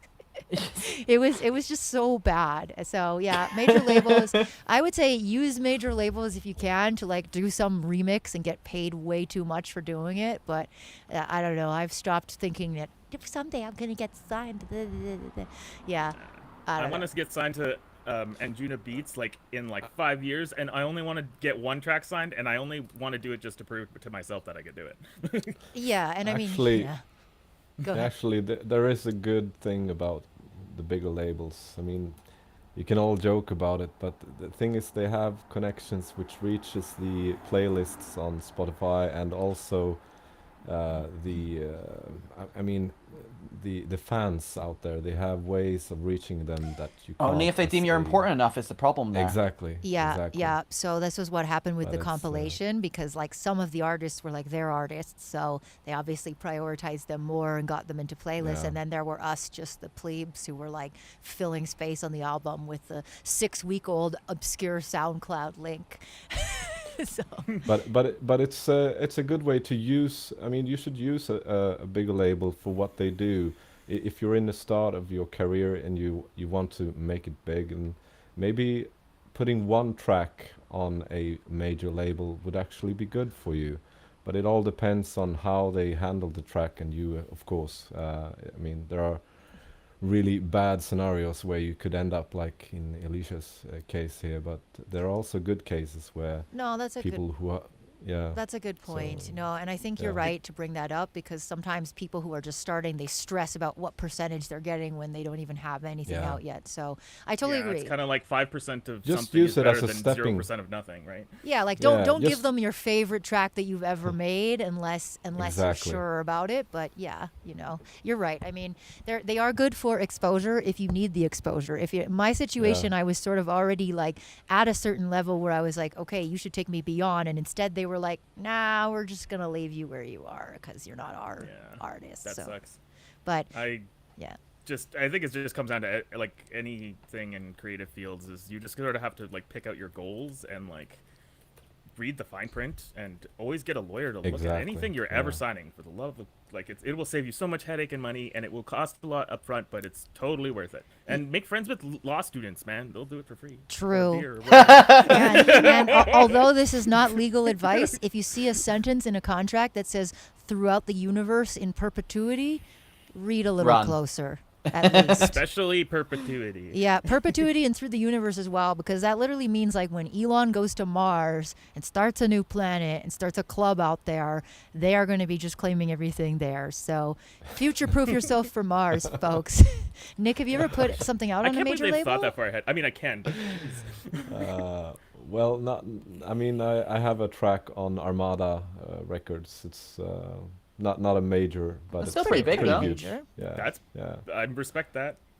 I also have a second track on Armada on a sub label of them called Electronic something. I can't remember. It was back in 2001. It was my Ooh, first track released. I want to link to and that it track was- because I probably listened to it. yeah, it was together with a guy called Özgür Khan, and it's called Not Even Winds. It's actually one of the it's one of the bigger vocal progressive tracks from back then. It was supported by DJs like the Idiot Tiesto, Armin van Buuren, and yeah, it Nice. was pretty big back Those are back my then. favorites. Oh, I'm gonna have to do a little Nick Beman stockathon now. I have to go back and, I That's didn't, what I I'm didn't, doing right now. I didn't realize you were old school like me. Like that's a fun thing is like the stuff actually. There was less of it, so it's easier to find when you do find it. Like I think now it's like, oh, I put a track out on this label, and you look up the label, and they have like 12 releases a week. But if you're like even going back 5 or 8 years in electronic music land, when like there were more, it was a little bit more traditional. There were like less releases, and then there were like physical vinyl copies that there were limited amounts of. And so I was the one like running to the record store to be like, let me have this track. I don't care what it sounds like. I have to be one of the three people in Vancouver that have it. Yeah, So fair. Especially when you have to like crate around your old records and stuff, like oh my back in the god. day. Oh, this has been epic. Thank you so much, Nick and Bako. You guys are rad. I love what your insight and advice. We got one more track from Melly, who has been patiently waiting, called Scream in the Night.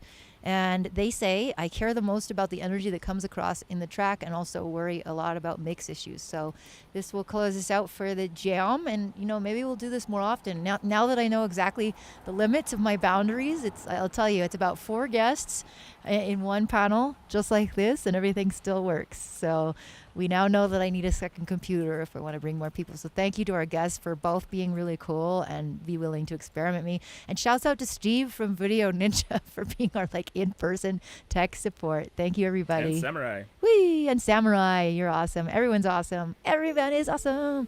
All right. Scream in the Night.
Wow, Melly, I listen to your stuff a lot, and it's always really, really original. Like you have a super, super creative mind in a world where people are always trying to follow the formula and do this style and this.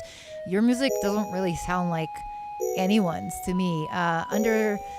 Under the description, it says, I'm worried it's still a bit harsh. It's definitely harsh. In the beginning, especially, both Bako and I were like resonant, and I actually nudged the volume down a tad because it was a little bit painful. So, again, Sooth, TDR Nova, all kinds of EQs and spectrum analyzers, those are your friends.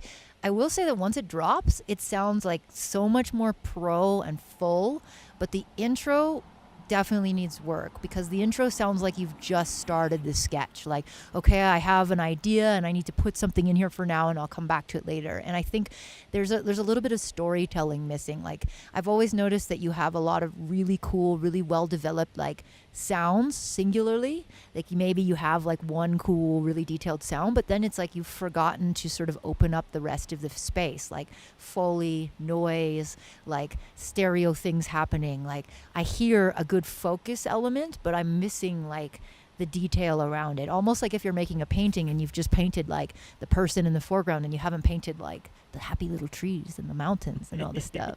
So I would say like, yeah, it is a little bit harsh, but I would really focus on making that first minute sound as tight and as like cohesive as the second part. Personally, I love the crunchy sound that comes in later on. I think that that's super high tech, and just focus, use that as your focus point, and maybe even like some automation or something hinting at it in the intro or something, anything that would provide like sonic storytelling. You know what I mean, Bako?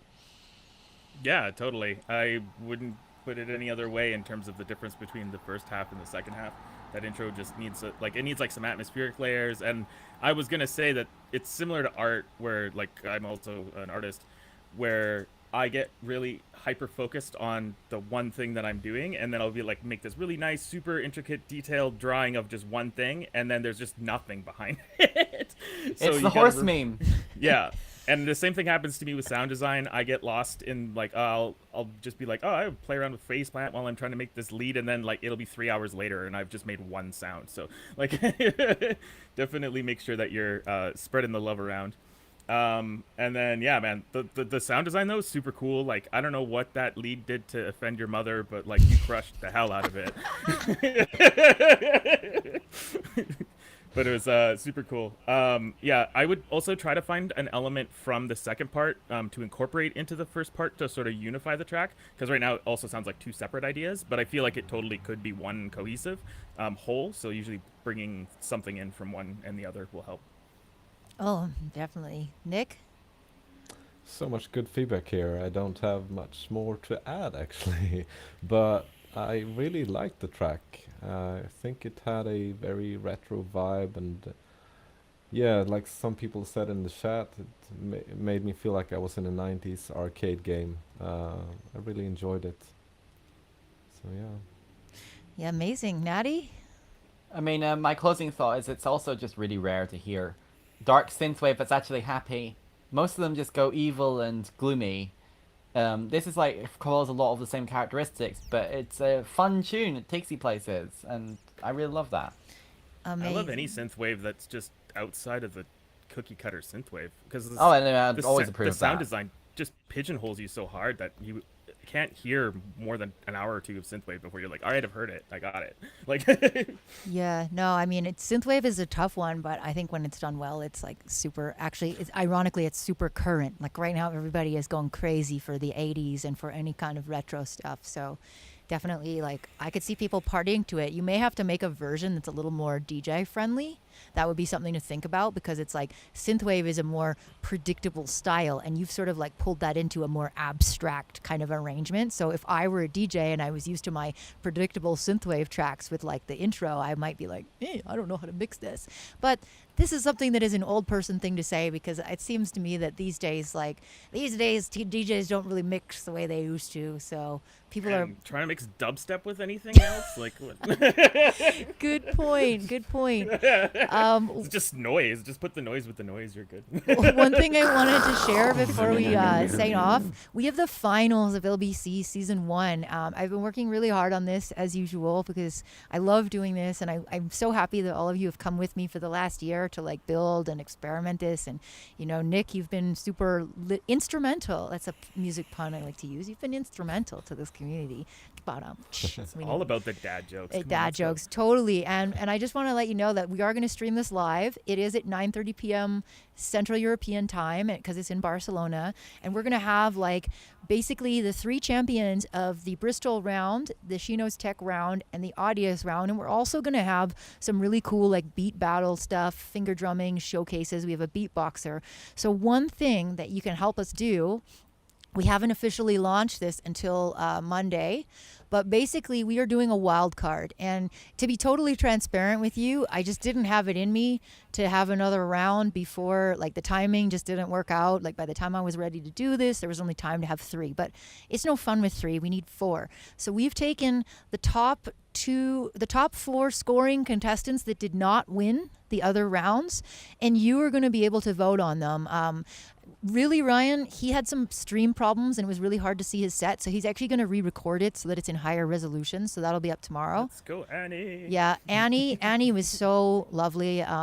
She was really great. Her round is up there. And then from Bristol, we have drum and off peak. Unfortunately, I wanted to enter the 2 top ones from the Shinos Tech round, but it turns out that they are both busy during that exact date and time. And to be honest with you, I still have to check with the other people if they can make it. But they all said that they were interested in coming back, and they're all super awesome. So it's illbc.tv/wildcard. And just in general, if you want to know more about this competition, the history of the channel, all these things that we do, illbc TV is our website. And if you're not already subscribed, please do, because this needs to be updated. That was the last round.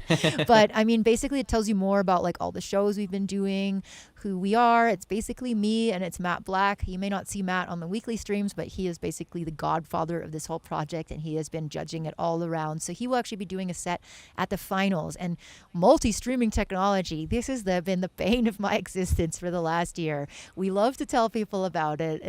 It's stressful to implement, as you've seen, but when it works, it is golden and is better than Zoom. And college, so this is kind of like where we're going to go in the future. We would like to do more mentoring. We'd like to do more real life workshops and to help people who maybe can't necessarily afford to take classes or equipment. So this is going to be like where we're going. And then for partners, I got to mention, we've had some really super cool support for all of this. And our grand prize is going to include lots of goodies, including a Native Instruments machine.